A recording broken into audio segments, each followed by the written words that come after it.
are constantly there. I mean, look what happened in the UK with Jeremy Corbyn. You know, when Jeremy Corbyn was elected leader of the Labour Party, I wrote immediately, there's no way in the world the Zionists are going to allow him to walk into Downing Street 10. It was not going to happen. And guess what? Very methodically, very systemically, very effectively, they destroyed him politically to a point that his own party eventually kicked him out. You know, so they're very effective. Now they have all the money in the world. They have access to money. They have an entire state apparatus supporting them, and that's why they're so successful. You know, when people started calling out for a ceasefire, I couldn't believe it. I said, wait, would they have asked Hitler for a ceasefire and then given him time to evaluate and come up with terms that are that are acceptable to the Nazis, while people were being murdered by the millions? Why is it that the Zionists are getting away with this, whereas in World War II, that would not have been acceptable? That would not even been a realistic thing to say. Mm-hmm. And we're talking about people are complaining that relief is not getting into Gaza. The authority that's supposed to allow the relief is the authority that's committing the genocide. Why would they allow relief? They want to kill these people. So what Gaza needs is not aid, but Gaza needs is to be liberated. Mm-hmm. The US 86th Fleet is in the Mediterranean. They can liberate the Gaza concentration camp like camps were liberated after World War II. That needs to be the conversation. And unless we're willing to say these things, we're not going to ever see the end of this. I mean, we vote for these people. We vote for these people. Yeah. We vote for the people who send the money. We vote for the people who vote to support Israel. Why are we not demanding that they change? We vote for them.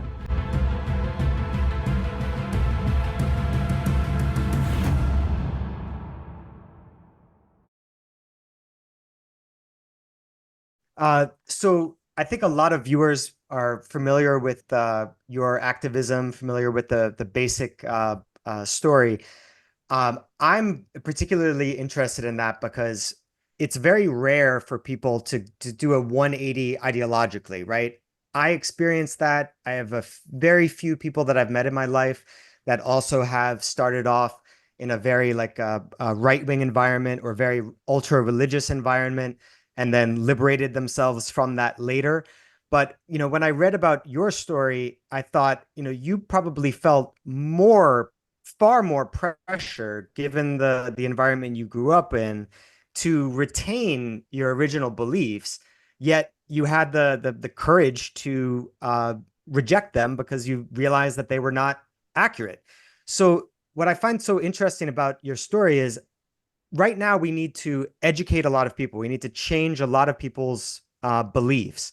So I'd like to just hear from you what you think was most effective in changing your beliefs so that hopefully we could find something that people viewing here might be able to apply in their own lives with their own friends and family to try to educate them.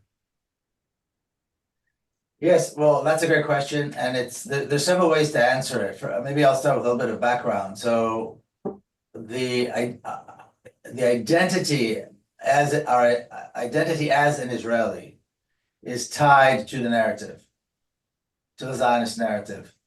If you divorce yourself from the narrative, now you're facing an identity crisis. So what is the narrative? The narrative says that the Jewish people, after 2,000 years of persecution and anti-Semitism in Europe, and then the Holocaust, of course, which was the climax of that, returned to their historical homeland, established a state, a democracy. They were able to develop a very well-developed country and by Western standards. And then the Arabs attacked, and still they were able to prevail. We were able to prevail against the Arabs who wanted to get rid of us. And ever since then, we were able to maintain ourselves even in light of anti-Semitism and terrorism and so on. And a lot of it has to do with the fact that we're European and we're more advanced, and that's kind of the subtext of it all, in a way. So to break away from that, now you're facing an identity crisis. So if that is not true, or if you reject that, then what does that make you, and what do you do with that? And it's not an easy thing. I would say to break away from that is like cutting off a limb without anesthesia. It's extremely painful. Mhm. It's extremely difficult. How it happens, I think it's a gradual process. In my case, and in the book, in the general son, I identify some of the steps along the way, the small steps along the way. But at the end of the day, I think as humans, we are forced to examine our beliefs, the things we hold as true, our background and so on. We're forced to face that and question it only when we experience terrible tragedy, the kind of tragedy that really shakes our world, and we have no choice but to re-examine everything. So in my case, it was the killing of my 13-year-old niece. She was killed in 1997 in a Palestinian suicide mission in Jerusalem. That's exactly the Mm. kind of horror that forces us to re-examine everything. And so that was the process I went through. Now I had I had a little bit of a head start because there were stories that I heard growing up about injustice. There's a story of my mother as a young woman in living in Jerusalem, talking about she was in 1948 when Palestinians were kicked out of West Jerusalem. She was offered a Palestinian home. She was already a mother at 22 and she refused. She said, "How can I move to the home of another family?" So growing up hearing that story, it was strange. I mean, how could that be? We don't do these things. There's something about the story that's contradicting the narrative and the identity. So of course, I stored it somewhere in the back of my head, and it only came back once I became an activist and started writing and so on. But anyway, eventually, and then my father's work after he retired from the military, he began talking about the Palestinians and Palestinian rights and the need to negotiate with the Palestinians on what we know today as the two-state solution. He began saying that immediately as the 1967 war ended. Still in uniform, he stood up and he said, "We now have an opportunity to do this." So I had a head Mm. start in that regard. But really, I don't know if there's a clear answer to that. How do people change? In my case, it was that, and I think, generally speaking, horrible experiences force us to do that sort of thing, to re-examine everything we believe. And then again, like I said, then you're faced with an identity crisis, and you have to figure out who you are and what is your identity. And again, in my case, what helped me a great deal was that I was surrounded by Palestinians who were very patient and very gracious in allowing me to go through this very difficult process without finger pointing, without accusations, but in a very supportive way, I should say. And that helped me make that transition. It wasn't quick. It took several years. And so Mm. that's the only answer I have for that. Yeah, that's a common theme that I've seen like in my experience and the experience of people I've met who have been through that kind of massive change. It always seems, like you said, to have been occasioned by some really disruptive event or painful event, and then you got that kind of shakes up the structure of your thinking and allows for the development of different beliefs. um, I've been trying to convince people that I met or educate people on the genocide going on. And I get that so many of their friends and family would reject them or be angry at them if they changed their belief system. And the only thing that comes to my mind is saying, look, if you really investigate the arguments on the other side, which I know none of them have. They haven't really read a lot of books about this. If you do that and your mind does change, you're going to have so many new friends, new connections in your life that will be very supportive. But yeah, I don't know if that's sufficient. I think what's strange is that people hold on to beliefs and whatever, in light of what we're seeing. I mean, there's this mass slaughter of innocent people have, for, let's say we completely ignore the last 8 decades in Palestine. We only focus on the last year. I mean, Mm. what has belief got to do with any of it? They're murdering people wholesale. They're doing it in broad daylight. They're advertising it themselves, they're justifying it themselves, they're using all the genocidal terminology. In other words, they're not even hiding that their objective is genocidal. So what's belief Mm. got to do with it? I mean, this has gone beyond anything else. I mean, I don't know what more needs to happen before people wake up and stop it and demand that this immediately be stopped. I don't know what else needs to happen.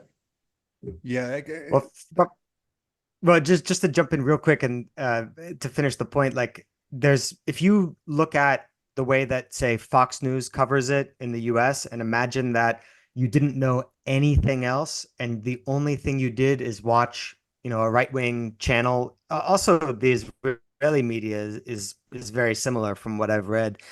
Uh, and then just try to imagine that you were ignorant of everything else. You didn't look, your Twitter feed or whatever social media you're using is not the one that you're actually getting information from. I can see very easily how people are in this bubble and they don't want to get out of the bubble because it's so painful to acknowledge that what they've been supporting for, a year is a genocide. But at any rate, there's a whole bunch of psychological reasons why people can stick to false beliefs, and especially when they're reinforced by their information diet, it's tough. Some of this has to do also, I mean, one of the comparisons that comes up, and in this case, I think it's appropriate, is Nazi Germany. The question is always, how did people let this happen? How are people willing to stand by and let it happen?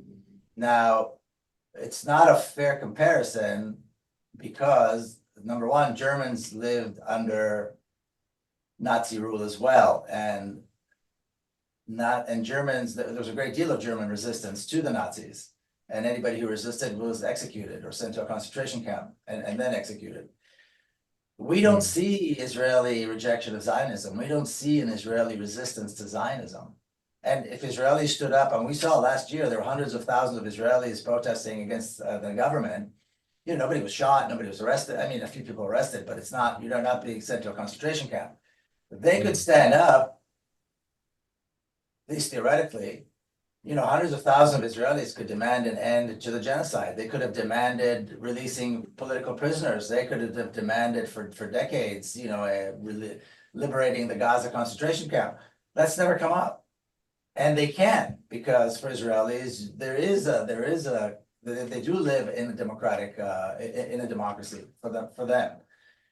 So it's even more complicated when you make these comparisons, because like I said, there were Germans who stood up and saved Jews. There were Germans who stood up and resisted the Nazis and were executed. And we don't see this here. And that is even more puzzling, I think. Has it always been like this? So if you compare it, let's say, with Israel of a couple of decades ago, or maybe with the Israel or of when your mother refused to go into that house that was formerly of a Palestinian, would you say the country is still very comparable, or things have changed tremendously and became way more extreme? Well, the generation of my parents, who were both born in Palestine, pre the creation of the state of Israel, they participated in what began the ethnic cleansing and the genocide of 1948. They participated in this. My father was an officer already then, so they executed the ethnic cleansing. So my mother was an exception, and even she lived in this world, in this. I don't know. She had this. I'm not even sure what to call it. On the one hand, she had the sense of justice to say, I'm not going to take the home of another mother. On the other hand, she fully supported her father, who was a major Zionist leader, and her husband, who was engaging in the ethnic cleansing. And then that entire society voted for the same government who executed that horrible campaign of ethnic cleansing again and again and again. And then they continued to support the apartheid regime that was established. And in other words, they weren't any better or any different than what is happening now. They were all fully engaged in these genocidal policies, in the establishing of an apartheid state. You know, there were some voices of resistance here and there, of criticism here and there. But by and large, Israeli society, you know, it was born of this horror. It was born of, and this is again 3 years after the end of the genocide of the Jews in Europe, 3 years after the establishment of what we know today as crimes against humanity and the definition of the crime of genocide. Just a few years after that, we have the genocide and the ethnic cleansing of Palestine and the establishment of an apartheid regime. Yep. And Yep. it's the same people. I mean, these were my parents and grandparents. Yep. So I don't know, today, the only difference is you see it much more. I mean, it's visible, it's available, anybody can see it. And the violence is maybe even more horrifying than what it was in 1948, but then they didn't have the means that they have today. So I don't accept that Israeli society has become more radical or more extreme. I think they've always been this, and now this is just a more visible expression of their genocidal tendencies. Mm. Yeah, I must also say I've noticed, and there are so few conscious objectors. You know, I've hardly seen people of the from the Israeli army actually objecting to what they're doing. Maybe I'm selectively seeing things, but that's something that really struck me. And I also have a question, and I ask all of our guests these questions. We've been talking about Palestine for quite a while now, and everybody seems to answer in a very different way. So I'm going to ask you the same question, Miko, and that is, what do you think? What explains the total and absolute support of many Western countries for Israel, even after more than a year of a blatant genocide going on? I mean, we are witnessing on our phones day by day utter evil. I mean, I don't know how else to explain it. I mean, I'm not a religious person myself, but I consider this really evil, what I'm seeing. And it's very, very traumatic to experience. But I even feel that I even feel ridiculous saying that, considering what Palestinians are currently going through. So my question is, Western governments can see what's going on, but they rather beat up their own population who protests a genocide. I mean, there is young people who are at least protesting.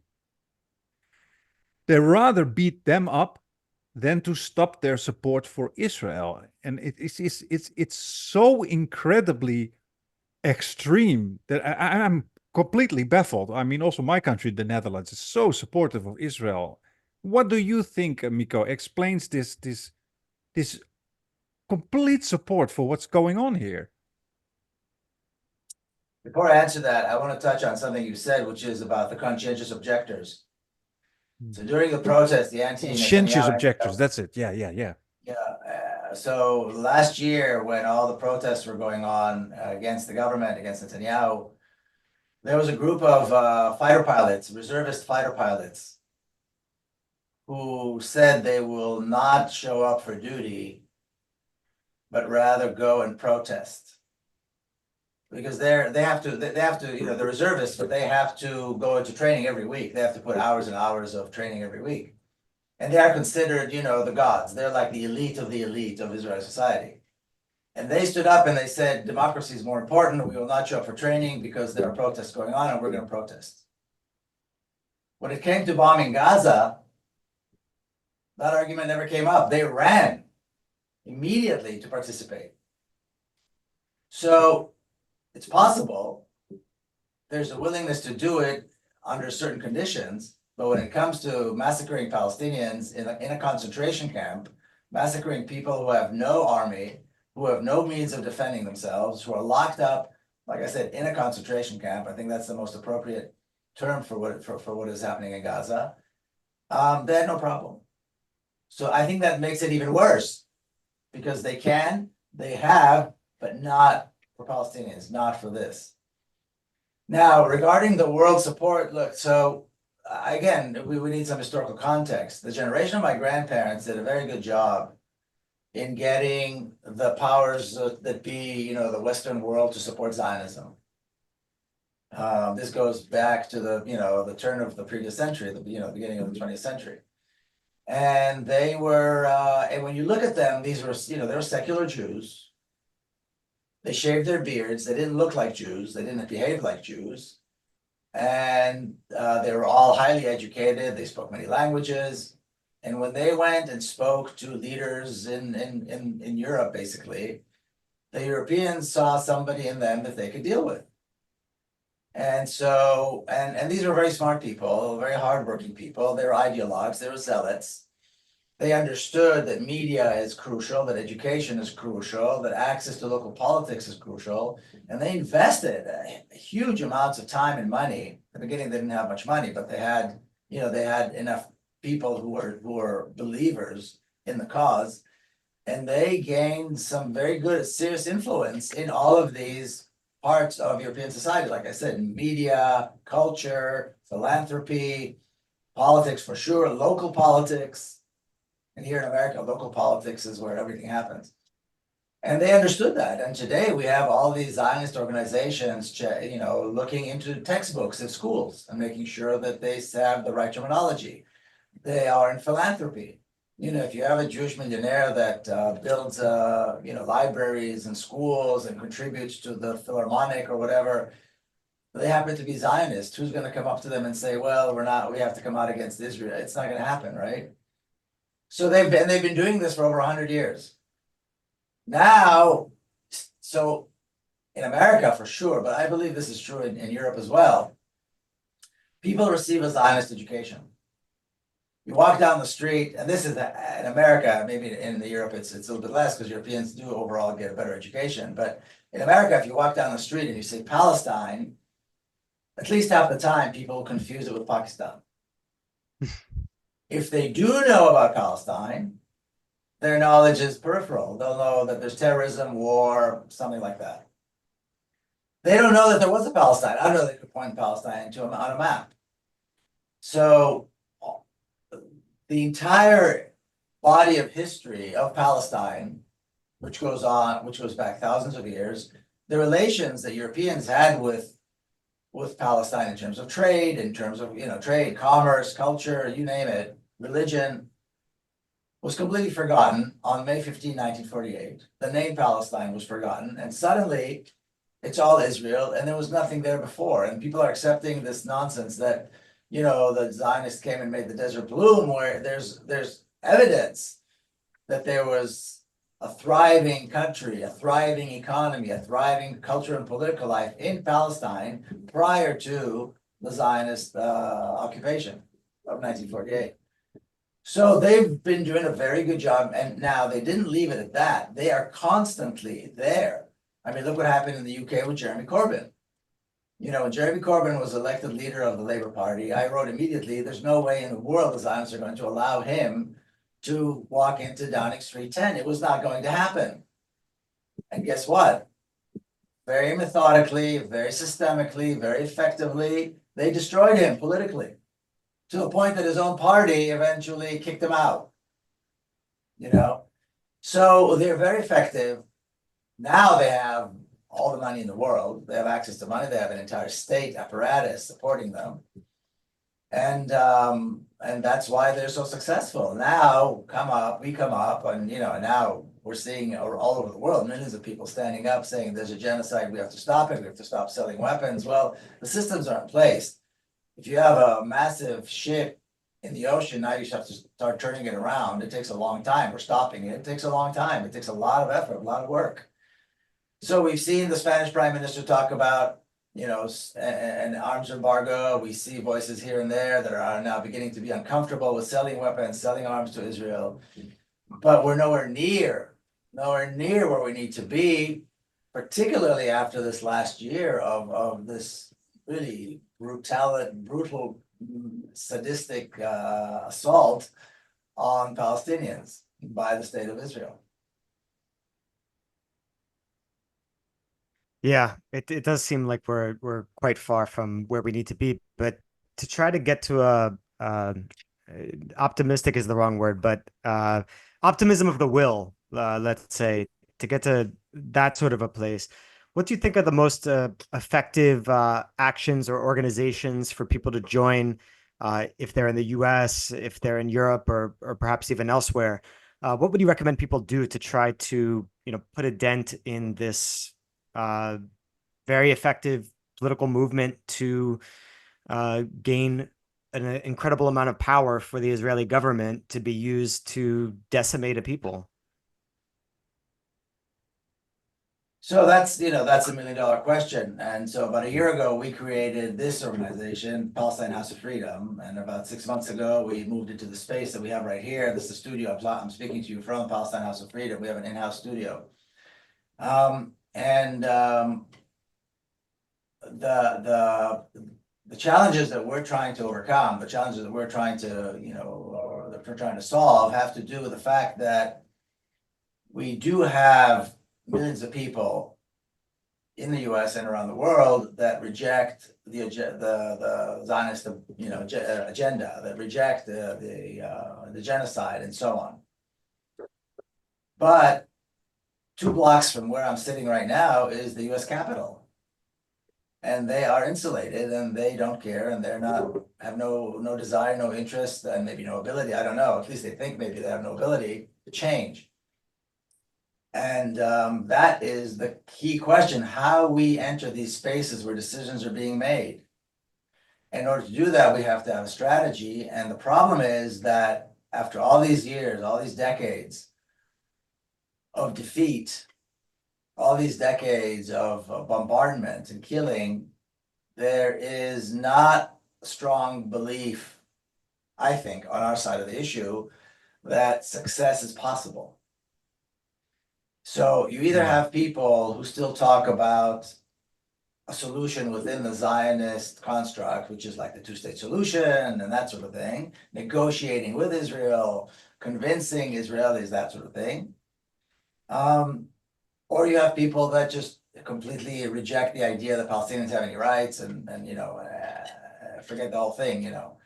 So that is a serious problem. When we show up on our side, we're nowhere near as organized as the other side is, even though we have, I believe, more cards to play with than they do. I mean, they have a lot of money, but everything they say and everything they do is based on lies, absolute lies.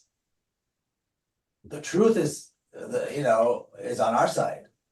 We're telling the truth. We don't have to lie.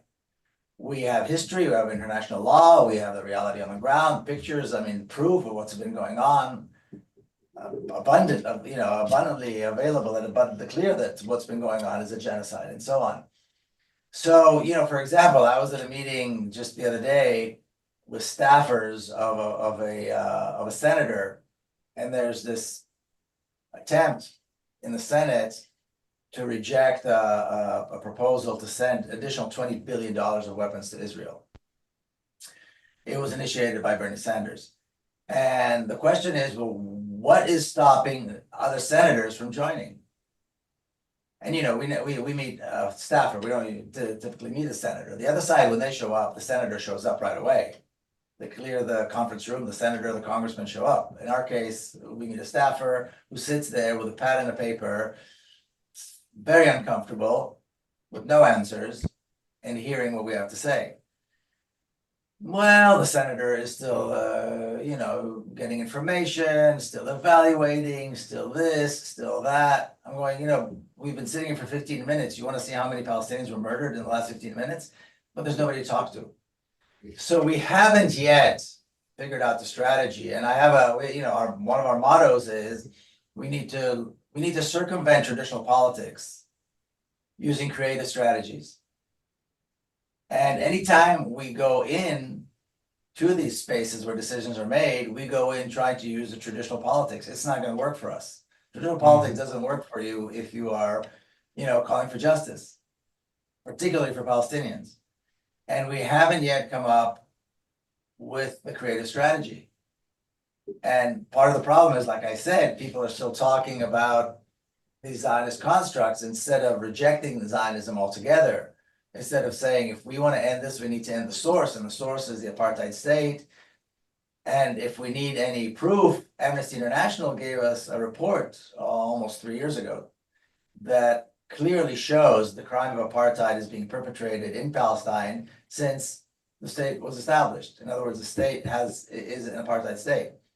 So we have that, and still we're not, really using it. So we've been putting out, on our social media, and now we're starting a bigger campaign to show people that there's this report, and to show them parts of the report, and to show reports by the Defense Children International, how they've been targeting children, and on and on and on, because I don't believe we're not quite, we haven't been effective in showing all of that and using the tools that we do have, like these reports and so on. So I think the problem is we don't have a winning strategy, and within our camp, there's a very strong sense that victory is not possible, that winning is not possible, but the other side is so powerful that we need to just figure out a way within traditional politics, within the Zionist construct. And that, of course, is ridiculous. And I'll say one more thing about that. When people start calling out for a ceasefire, I couldn't believe it. I said, wait, would they have asked Hitler for a ceasefire and then given them time to, evaluate and come up with terms that are acceptable to the Nazis, while people were being murdered by the millions? Why is it that the Zionists are getting away with this, whereas in World War II, that would not have been acceptable? That would not even been a realistic thing to say. Mm-hmm. And we're talking about people are complaining that relief is not getting into Gaza. The authority that's supposed to allow the relief is the authority that's committing the genocide. Why would they allow relief? They want to kill these people. So the expectation that relief is possible is completely absurd as well. And people, there's millions and millions and millions of, probably maybe even billions of dollars of aid waiting to get in, and it's not going to get in because they want to kill these people. So what Gaza needs is not aid. What Gaza needs is to be liberated. Mm-hmm. The US 86th Fleet is in the Mediterranean. They can liberate the Gaza concentration camp like camps were liberated after World War II. That needs to be the conversation. And unless we're willing to say these things, we're not going to ever see the end of this. Yeah, exactly. And I think it's also comparable to the kind of, you say, okay, it's not gonna work if people try to get change within the framework, within the political framework that people have. But I think it's the same, you could say, is the kind of protests that are going on right now. I mean, no bad word for all these people who just keep protesting. I have great respect for people who don't let this go. But people have been marching and flag waving now for a year, and the genocide got worse. I mean, what else? What more evidence do people need that it's just not working? And I find it very bad to say, but like, what do you think, for example, of a group in the UK who are more militant, like, for example, Palestine Action? Have you heard of Palestine Action? Probably. Sure, of course. Yes. Yeah. What would you think about more tactics in that direction? I think it's not about the tactics. I think it's about the strategy and the lack of a winning strategy.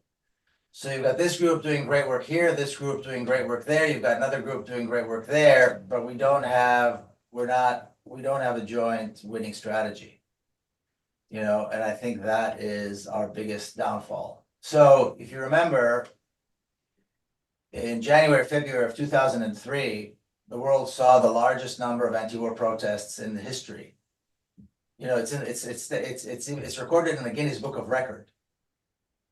And in March, the US and its allies attacked Iraq. So clearly, if we have any influence, it's in the margins. Now, what we've been seeing here in the US lately are people who are resigning from the administration, and they've been wonderful. There's about a dozen of them right now that have come out and made statements. There are more that have come out and without making statements yet. And there's a sense that within the administration, there's a great deal of I don't know if the word resistance is right, but you know, people are unhappy with the direction with what's going on. And so that is a huge asset for us. And so we're obviously in contact, we're all talking, we're all, you know, conferring with each other to try to figure out how we work together.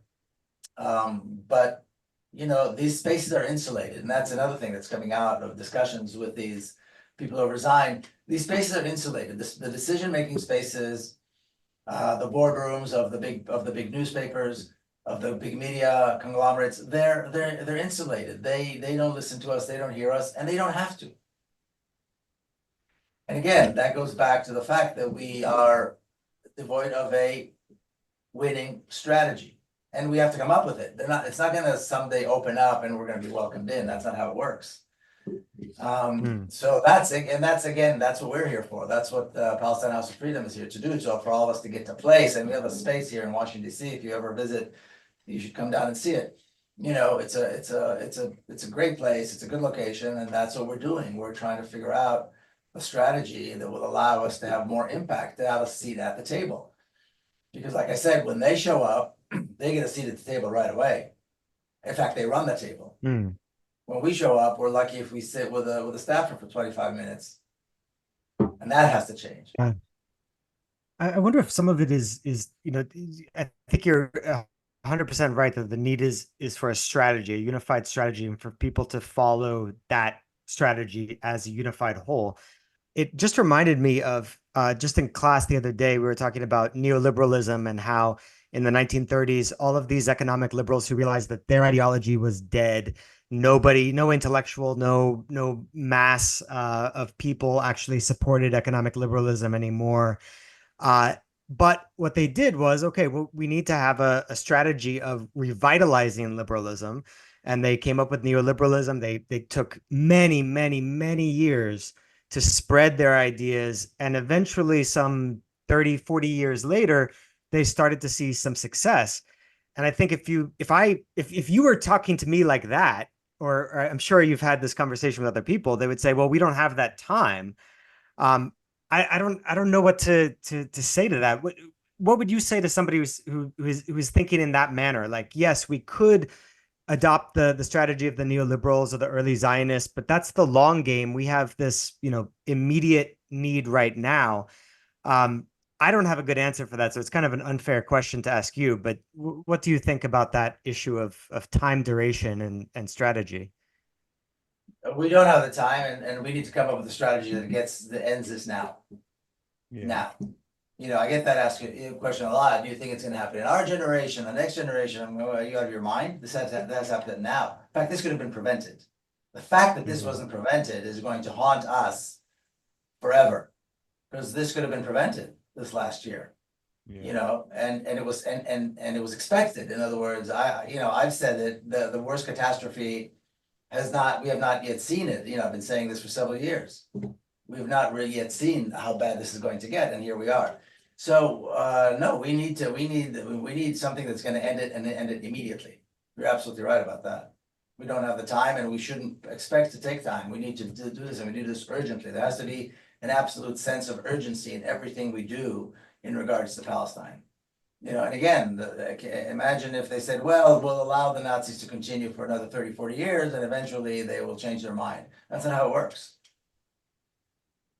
Yeah, and I wonder why no. And I don't know if you have ever thought about that, Miko, but I'm so surprised that even outside the West, there is almost no country really trying to do anything. For example, why is China not sending in a ship with aid, for example, and just refusing warnings from Israel? I mean, it's such a huge country. Why is Russia not doing more? Why are why is Turkey not doing more? I can go on and on and on. I'm just so baffled why everybody is so awestruck by Israel. What's going on here? Okay, the United States is supporting Israel, of course. It's the most powerful country in the world, but it's the inertia of the whole world is just baffling to me. I don't get it. Well, BRICS, you're right. I mean, I would have expected that the BRICS alliance would have stood up but they don't. They talk about two-state solution, they talk about a ceasefire. They just had this big meeting hosted by Putin. Why are they not all aligned with ending the genocide and dismantling the apartheid state? Well, again, the Zionists have done a very good job in creating alliances in all of these countries. They have alliances in all of these countries. India is supportive of Israel 1,000%. I mean, ideologically, they're aligned now as well. China, Russia, Israel is doing business in all of these countries. They're providing jobs. Malaysia, I remember talking to somebody in Malaysia once, and they were saying, well, they're telling us that if we boycott Israel, we're going to lose jobs. Well, Israel has factories in Malaysia, Turkey, all these countries. And so, even a country like Colombia that announced that they would stop sending coal to Israel because they're number one supplier of coal. The president signed the decision, but now go implement it. What are you going to do with the coal? What are you going to do with the jobs? What are you going to do with the companies that are taking out the coal and selling the coal? I mean, it's a big thing to do. It's easy to say, but then you have to have implementation. So BRICS as an alliance has the ability. I agree with you. China, Russia, and these countries have the ability to do that. Certainly. Why are they not doing it? I think it's because the Zionists have and continue to do a very good job finding or showing these countries that their interests lie with the Zionists as opposed to with justice and freedom for the Palestinians. It's very short-sighted because when you think about it, we're talking about on a parallel track. I mean, we're talking about dismantling apartheid and ending the genocide, but on a parallel track, we're also talking about the establishment of a free, democratic Palestine from the river to the sea. A free, democratic Palestine with equal rights will be good for everyone. They're still going to want to do business. They'll still have to buy things. They'll still have commerce. They'll still have connections with every country and so on. So it's very short-sighted to think that they have to support this particular form of political structure within Palestine as opposed to what's going to happen when Palestine is free and democratic and you have equal rights. It's going to be much better for everybody, Israelis included. So it's very short-sighted, but the Zionists have, like I said, I think the reason is that they've done and they continue to do a very good job in aligning their interests with the interests of all these other countries. And who's going to speak up? If it's not going to be China, Russia, it's certainly not going to be India, but let's say India under a different government, then who is it going to be? There is no country that can safely stand up and say they support it. And the countries that do, Algeria, Kuwait, maybe Indonesia, some of these countries, there's a very strong push to normalize within these countries. The push to normalize with Israel is enormous. And I think it's only a matter of time before they do normalize. You've got in African countries as well. There's a lot of resistance in African countries for the normalization, but the normalization is happening. And so no one is supporting the forces in these countries that reject normalization. The pressure is to normalize. And so what are we expecting is going to happen? Nothing good is going to happen unless we're present. And again, we haven't figured out how to be present yet. Do you have a sense, or can you share some of the ideas that people are propounding about a strategy that all of these different organizations and people could follow? Are we at that level of there are competing proposals for a strategy, or are we still pre that? Like we still haven't gotten to that point? No, we're not there. We still have many organizations that won't even say clearly what we're fighting for. They're talking about rights, they're talking about relief, they're talking about, but where is this supposed to go? What is the end goal? We stated it very clearly. It's in our website, it's in our mission, a free Palestine with equal rights from the river to the sea. That's the mission, that's the goal, that's where we need to go. That is the pathway to peace. We should, in light of what's been going on, particularly the last year, it seems like talking about peace might be naive, but we have to talk about peace.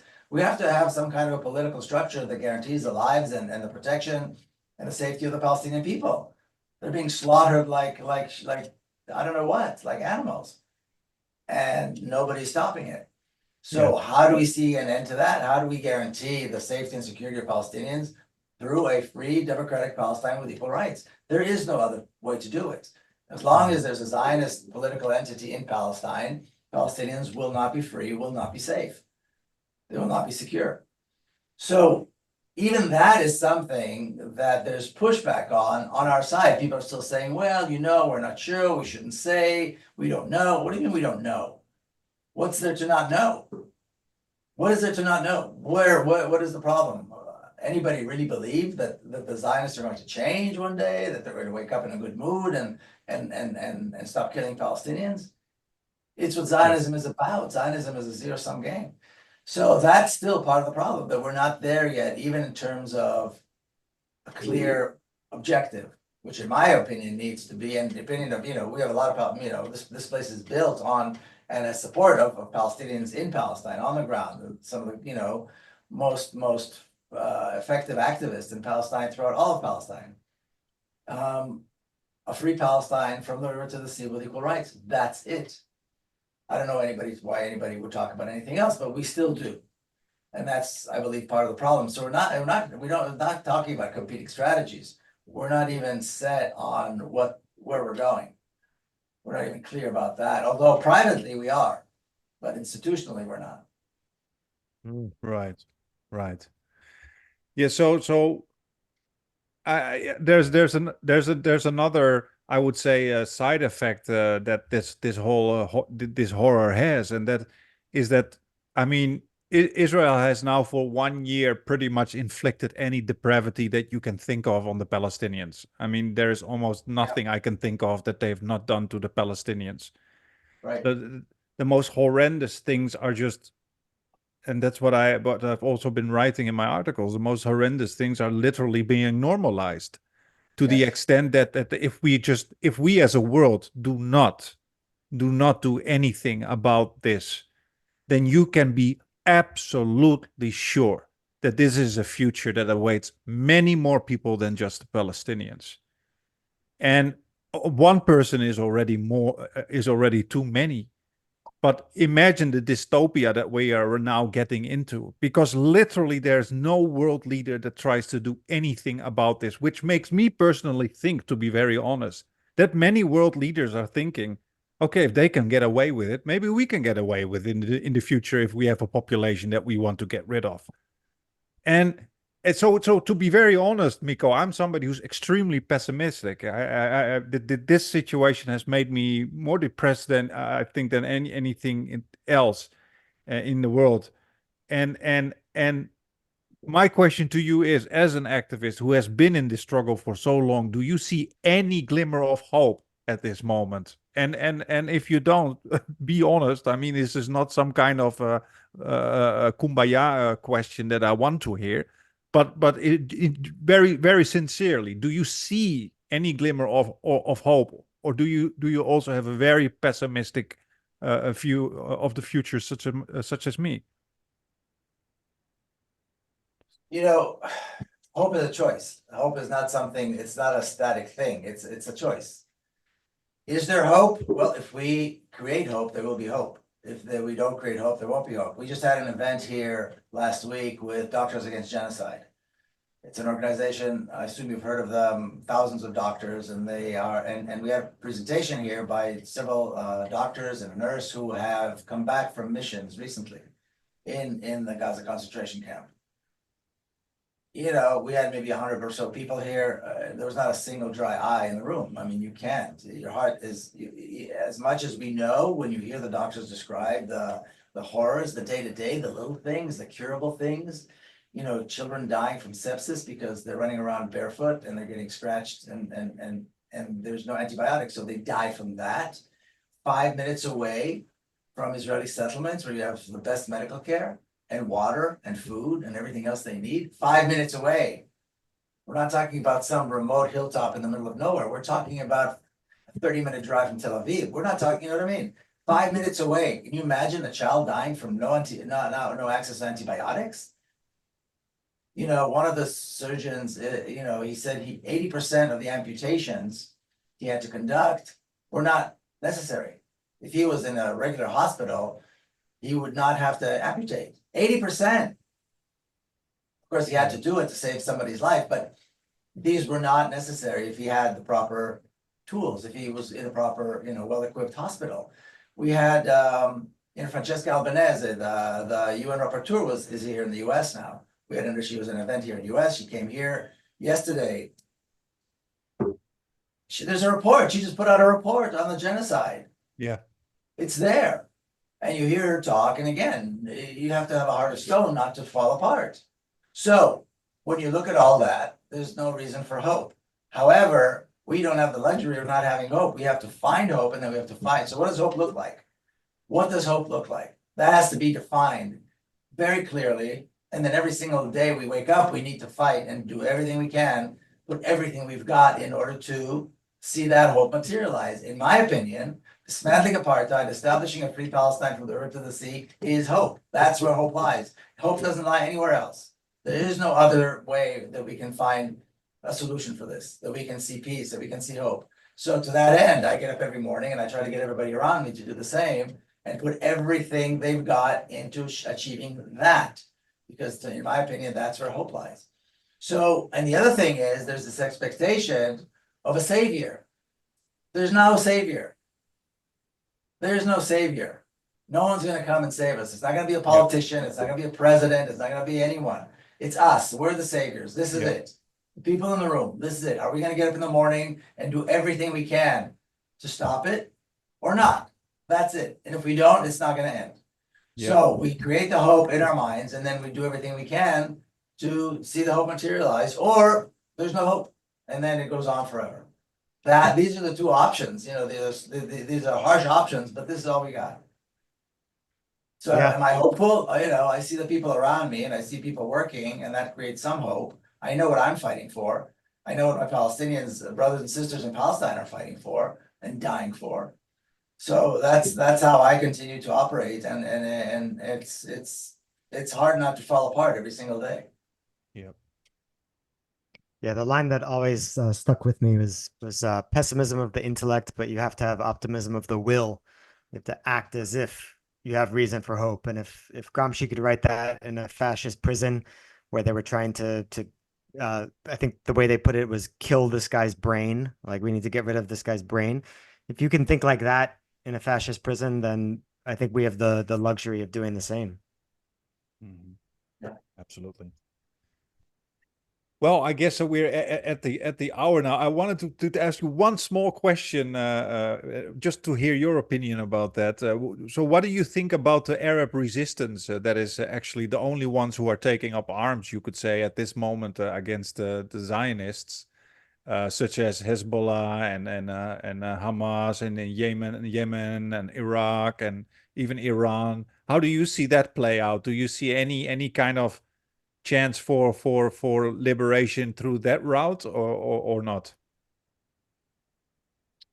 Well, in the West, there's this conversation about, and there's this, I think, a little bit of an infatuation with the idea of peaceful resistance. Look at Gandhi, look at Martin Luther King, And Palestinians have been marching with the flag of unarmed resistance for a very long time and have been killed, absolutely killed. Their children are arrested and tortured and killed and maimed, and their villages are burning. And they still stood up. And many are still standing up and insisting on engaging in unarmed resistance.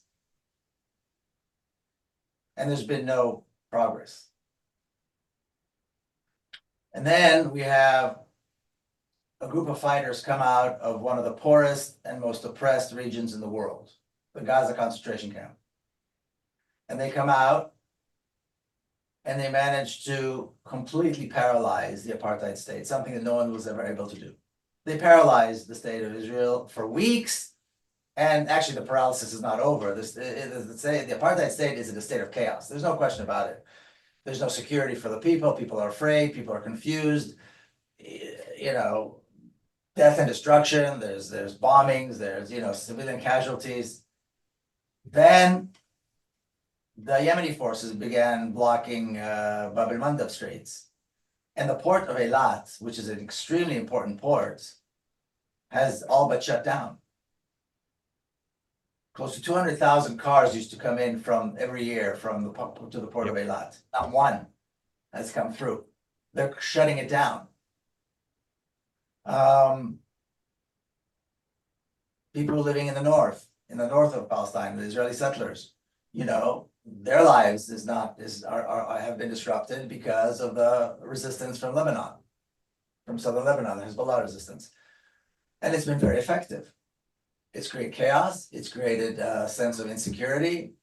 It's paralysis throughout the apartheid state. The state of Israel is in a state of paralysis. They can withstand it. They're not about to fall apart. Israeli society, which has always been a bunch of different groups held with Scotch tape, is falling apart. The Scotch tape is coming off. And with all the talk of unarmed resistance, this is very, very small armed resistance in comparison with like countries that have an army, or especially with a comparison with the military capabilities of the state of Israel, which were, by the way, found to be completely incompetent on October 7, 2023. The military was nowhere to be found. The intelligence was nowhere to be found. The most important military base in the south was taken over by the Palestinians, by the Palestinian fighters. There's a rumor that the general and the commander was taken as well. I haven't heard anything from him or about him since then. Yeah.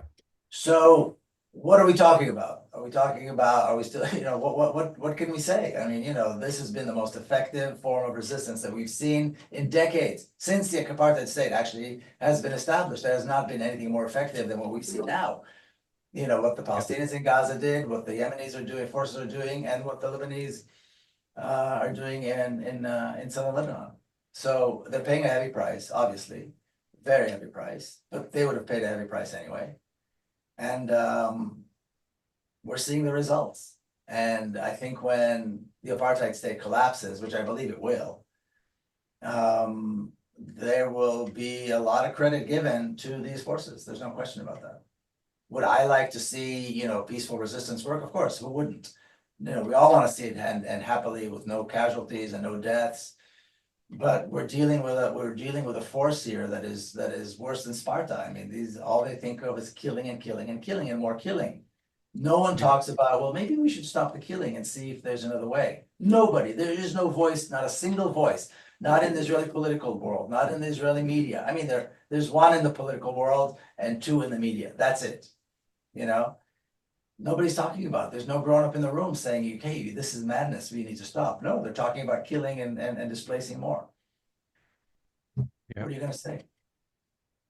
If you're a Palestinian, if you live in the region, who would you support? You know, I did an interview with Piers Morgan.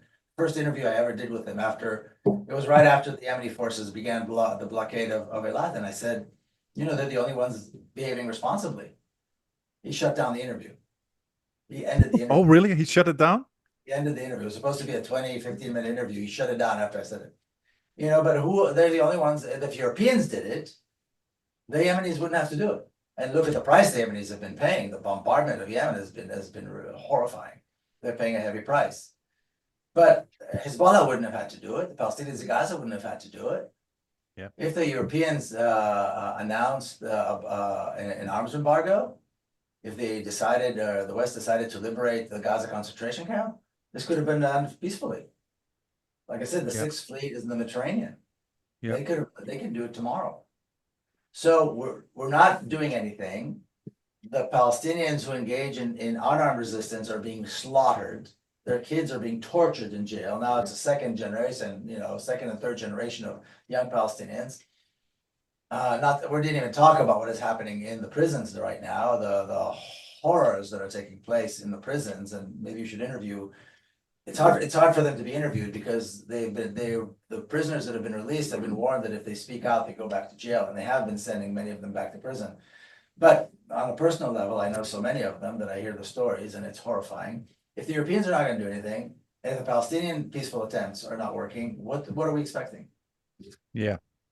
It reminds me of one of our recurring guests, Latham Marouf is his name, and he's a Palestinian. He's a Palestinian Syrian, and he always says very clearly, he says nobody's going to save us. He said the only way that we are gonna be free is if we fight ourselves free. He doesn't believe that there's any other way. He sees that the things that you see, Hezbollah, the Iraqi resistance, and all these groups, according to him, that's the only way to be free. And yeah, like you say, it's very hard to see. I mean, it's very hard to see Israel also listening to any other language than getting a bloody nose itself. Well, I think the recommendations at the end of the amnesty reports that include divestment and sanctions and so forth, if they were implemented, that would be a very effective tool to end it. Much more effective. I mean, again, I think there is the possibility of ending it without bloodshed, but unless the world decides to step in, the international community steps in, then there's going to be bloodshed. If they step in with sanctions, an arms embargo, a complete boycott, if Israel is kicked out of the Olympics or FIFA, you know, is academic and cultural spaces and so on, then it could end right away. It would bring them to their knees and it would end. So that option exists, but the international community has to make a decision to do it. Yeah. And then people need to put pressure on their governments to do precisely those actions. And I mean, we vote for these people. We vote for these people. We vote for the people who send the money. We vote for the people who vote to support Israel. Why are we not demanding that they change? We vote for them in these countries where you have a vote. We vote for them, and then we don't demand. Yeah. And every country is under an affirmative obligation to prevent genocide if they're a signatory to the Genocide Convention. Yes. And, Yes. All right. Well, I guess we're already past the hour. So thank you so much for your time, Miko. Sure. Thank you too. Thank you both. Yeah, thank you very much. It was a great conversation, and people should definitely check out Palestine House of Freedom. I just donated actually while we were talking. I wish you guys the best of luck is the wrong way to put it, but I wish you effective activists joining and unifying to produce results. Yeah. Thank you so much. I appreciate it. Appreciate you guys. Keep going, and then you are one of the big names in the resistance, and you do give us hope when we see you talk and talk about fighting against what is going on. And one tiny little question: we're in Hong Kong. What can Hong Kongers do to help the cause? I was going to ask you that question. You're in Hong Kong. I don't know what people talk about. What do the press say? I mean, what do people write about on this issue? Well, they talk about it, but less than they talk about it less than in the West. But luckily, they have teachers such as Peter and myself in university, so we focus a lot on these things. But it's more less alive here than in the West, I would say. What do you think, Peter? Yeah, I would say that's true, but there's also a really good reason for it, which is that the government that rules this part of the world, in their official positions, they're so much better than Western countries that it's like, what are you going to do? Like protest to, I guess to force through boycotts and whatnot. But is there an Israeli diplomatic mission or trade mission or something in Hong Kong? There must be. I'm not sure. That's where the protest should be targeting. Yeah, that's actually a really good point. I haven't looked into that at all. Kick them out. They should be kicked out. Yeah, definitely gonna check that out. So that you're on a college. I don't know. Are you at a big campus? What university are you guys at? Oh yeah, it's a very university. Big one. Chinese University of Hong Kong. It's one of the big ones. Well, you got students. Get them to 30,000, I think. 30,000 students, something like that. 35,000. Are there any Arabs? Any Palestinians? Are there any Palestinians? Any Arabs? Not in my classes for sure, but probably a handful in the university, but not that many. Well, if you've got students and you've got an Israeli delegation somewhere, now you've got yourself a plan. Yeah, true. Definitely. All right, thank you so much for your time, Miko, and hopefully see you in the future again. Absolutely. Take care. Bye-bye. All right. You too. Bye. Bye.